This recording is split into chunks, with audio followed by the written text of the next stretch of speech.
প্রিয় ভাইয়েরা, আপনি ভাবেন যে একটা রাষ্ট্র তার জাতীয় সংসদ নির্বাচনের একজন প্রার্থী ঢাকা ৮ আসনের মতো একজন গুরুত্বপূর্ণ জায়গায় সেই প্রার্থীকে গুলি করে তারা 10 থেকে 11 ঘন্টা সময় নিয়ে তারা ভারতে চলে যায়, অথচ আমাদের রাষ্ট্রীয় গোয়েন্দা সংস্থাগুলোর কাছে তার কোনো তথ্য থাকে না। মানে এই রাষ্ট্রীয় গোয়েন্দা সংস্থাগুলো দিয়ে আমরা কি করব, যেই রাষ্ট্র তার জনগণের নিয়ন্ত্রণ করতে পারে না? যেই গোয়েন্দা সংস্থাগুলো। প্রিয় ভাইয়েরা, আপনারা দেখেছেন যে কানাডার মাটিতে শিখ নেতাকে হত্যা করবার পরে ভারতের সাথে কানাডার প্রায় কূটনৈতিক সম্পর্ক ছিন্ন হয়ে গেছিল। ভারতের সাথে কানাডার সম্পর্ক ছিন্ন হওয়ার পরে যেই গোয়েন্দা তথ্যগুলোর তারা তাদের বিভিন্ন এজেন্সির মধ্য দিয়ে তাদের যে গোয়েন্দা রিপোর্টগুলো প্রকাশ হয়েছে, সেখানে এটা স্পষ্ট হয়েছে যে এই খুনের পিছনে ভারতের জড়িত রয়েছে।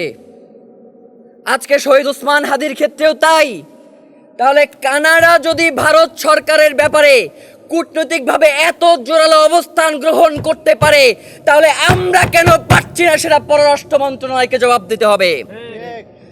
আপনি জাতিসংঘের সাধারণ পরিষদের সভাপতি নির্বাচিত হন, এই ব্যাপারে আমাদের কোনো সমস্যা নাই, আমরা আপনাকে ধন্যবাদ জানাই। কিন্তু আজ পর্যন্ত বাংলাদেশের স্বরাষ্ট্র মন্ত্রণালয়, স্বরাষ্ট্রমন্ত্রী এবং পররাষ্ট্রমন্ত্রী এই খুনের ব্যাপারে কোনো সুস্পষ্ট ব্যাখ্যা দিতে পারলো না কেন? আমরা তার জবাব চাই। আপনারা জানেন যে গত 6 তারিখে আমরা যখন যমুনার সামনে ঘেরাও কর্মসূচিতে গিয়েছিলাম, তখন তাদেরকে আমরা বের করে আনতে সক্ষম হই, যাতে আজকের এই দিনে যে রাজনৈতিক প্রতিপক্ষকে ঘায়েল করবার যে একটা প্রচেষ্টা করা হচ্ছে, সেইখান থেকে একটা উত্তরণের পথ যাতে আমরা খুঁজে পাই। উল্টো তারা কি করলো? আমাদের উপরে অতর্কিত হামলা করলো, আমাদের শতাধিক ভাইকে তারা আহত করলো। প্রিয় ভাইয়েরা, আমরা আপনাদেরকে স্পষ্ট করে জানাই, আজকে যেহেতু প্রতীয়মান হয়েছে এই খুনের সাথে ভারত এবং স্পষ্টভাবে জড়িত রয়েছে, সুতরাং সরকারকে অবিলম্বে জাতিসংঘের অধীনে যেই তদন্ত, যেই চিঠি প্রেরণ করা হয়েছে, সেখানের আপডেট কি সেটা আমাদেরকে জানাতে হবে এবং অতি দ্রুত সেই তদন্ত বাস্তবায়ন করতে হবে। বাংলাদেশের তদন্ত সংস্থাগুলো, আমরা যখন আদালতে যাই আমাদেরকে জিজ্ঞেস করে যে ডিবি তো ব্যর্থ হয়েছে, আপনারা নতুন করে কোন তদন্ত সংস্থা দিয়ে তদন্ত করাইতে চান? মনে হয় যে মেয়ে দেখতে গেছি, কোন মেয়ে ফর্সা, কোন মেয়ে কালো, কোন মেয়ে খাটো, কোন মেয়ে লম্বা, এই ধরনের প্রশ্নগুলো আমাদেরকে করতেছে। আমি আদালতে দাঁড়িয়ে বলেছি যে এই দায়িত্ব ইনকিলাব মঞ্চ বা আমাদের নয়, এই দায়িত্ব শহীদ ওসমান হাদির পরিবার নয়, এই দায়িত্ব রাষ্ট্রের, যে কে শহীদ ওসমান হাদিকে খুন করেছে সেটা বের করার। এই দায়িত্ব রাষ্ট্রের, যে এই খুনের পিছনে কারা রয়েছে তাদেরকে খুঁজে বের করার। উল্টো বারংবার এই রাষ্ট্রের পক্ষ থেকে, এই সরকারের পক্ষ থেকে, তার সন্ত্রাসী বাহিনীর পক্ষ থেকে ইনকিলাব মঞ্চ এবং তার পরিবারকে অভিযুক্ত করে বিভিন্ন ধরনের বক্তব্য দেওয়া হচ্ছে। প্রিয় ভাইয়েরা, অনেকেই বলেন যে ওসমান হাদি কে ছিলেন, তার রাজনীতি কি ছিল। একটা কথা আজকে স্পষ্ট করে বলে দেই, ওসমান হাদি ছিল বাংলাদেশের আজাদী, যাকে খুন করবার জন্য আধিপত্যবাদের সর্বোচ্চ পর্যায় থেকে নির্দেশ দিতে হয়। যারা প্রশ্ন করো ওসমান হাদির রাজনীতি কি, ওসমান হাদির রাজনীতি হচ্ছে বাংলাদেশের মাটি ও মানুষের স্বাধীনতা। তোমরা ছাত্রী বাহিনী ওসমান হাদিকে যতই বাংলাদেশের মাটি থেকে নাই করে দিতে চাও, বাংলাদেশের মাটি ও মানুষ শহীদ ওসমান হাদিকে ততই প্রাসঙ্গিক করে তুলবে। আমরা আজকে ইনকিলাব মঞ্চের পক্ষ থেকে কোনো ধরনের দফা দেওয়ার জন্য এইখানে আসি নাই। আজকে আমরা ইনকিলাব মঞ্চের পক্ষ থেকে স্পষ্টভাবে চূড়ান্ত আন্দোলনের দিকে ধাবিত হওয়ার জন্য আজকে এইখানে আমরা বসেছি। প্রথমত, আগামীকাল এই রাষ্ট্র শহীদ ওসমান হাদির খুনকে কেন্দ্র করে একটা অন্ধকারে নিমজ্জিত রয়েছে।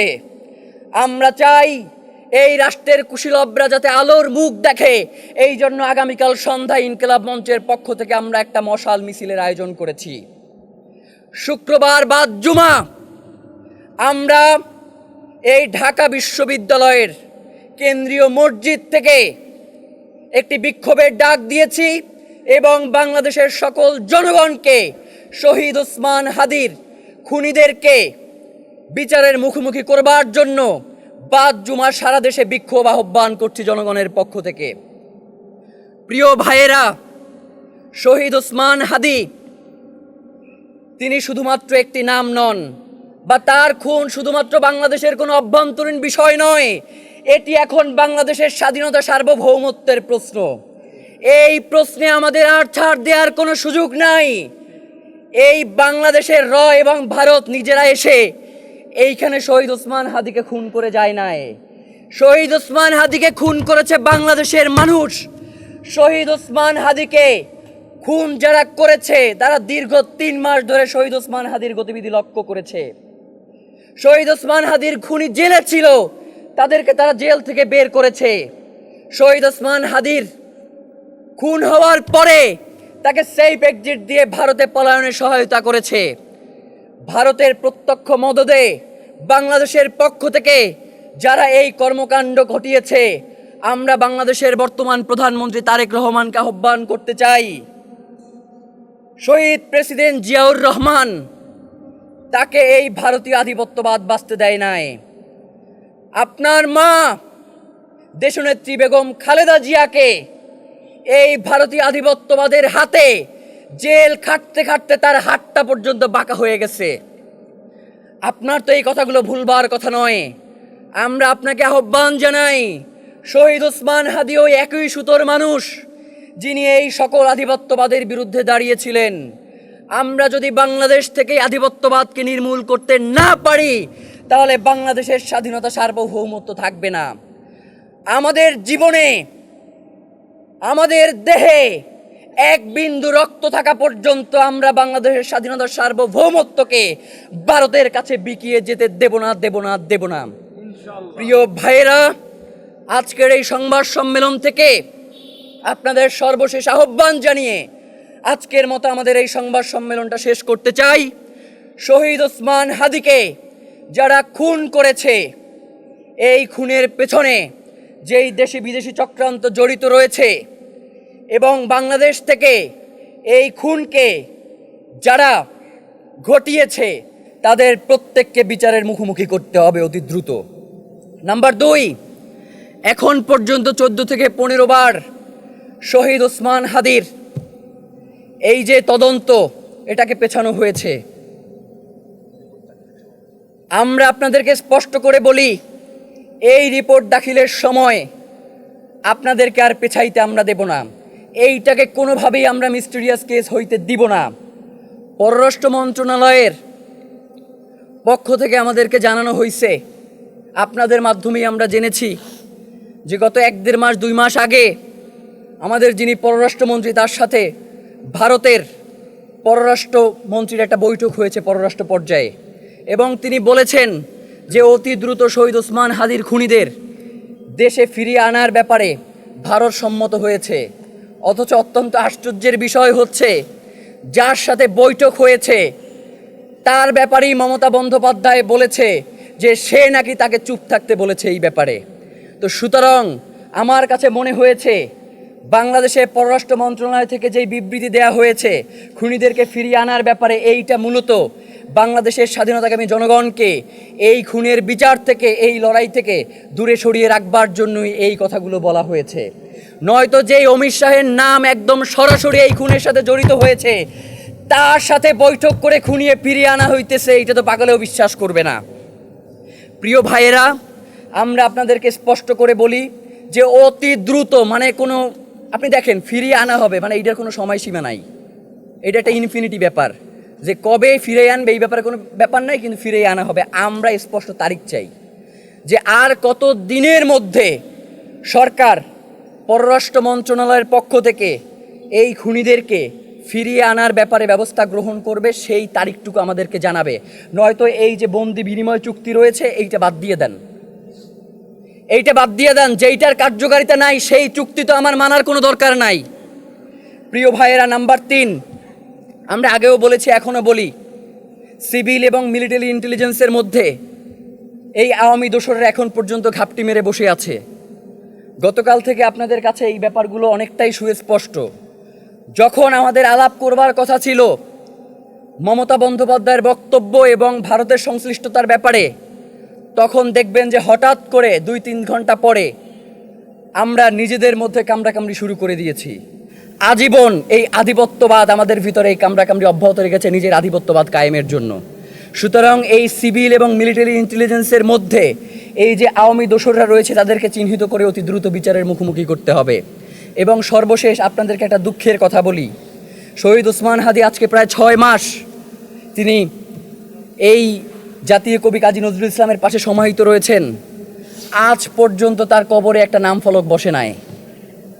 আজ পর্যন্ত শহীদ ওসমান হাদির এই কবরটাকে যে একটু সুন্দর করে সাজানো দরকার সেই প্রয়োজন রাষ্ট্র মনে করে নাই। আমরা সরকারের কাছে আহ্বান জানাই, রাষ্ট্র যদি তার আজাদির সন্তানদেরকে এইভাবে করে হেয় করবার প্রচেষ্টা করে, পরবর্তী সময়ে যদি তারা কোনো ধরনের, বর্তমানে যারা সরকারে রয়েছে আজীবন তো তারা সরকারে থাকবার নিয়ত করে আসে নাই, কোনোদিন যদি তারা ক্ষমতা থেকে বিচ্যুত হয়ে যায় তাহলে এই জনগণ তাদেরকে কোনোদিন ক্ষমা তো করবেই না, উল্টো তাদেরকে এই আজকের এই দিনের জন্য বিচারের মুখোমুখিও করতে পারে।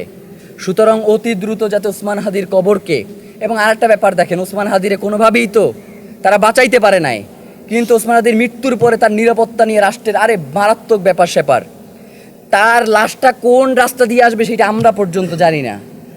আমরা জানতেছি যে তার লাশ আসতেছে শাহবাগে, গাড়িতে উঠবার পর দেখতেছি যে তার লাশ যাইতেছে হৃদরোগ ইনস্টিটিউটে।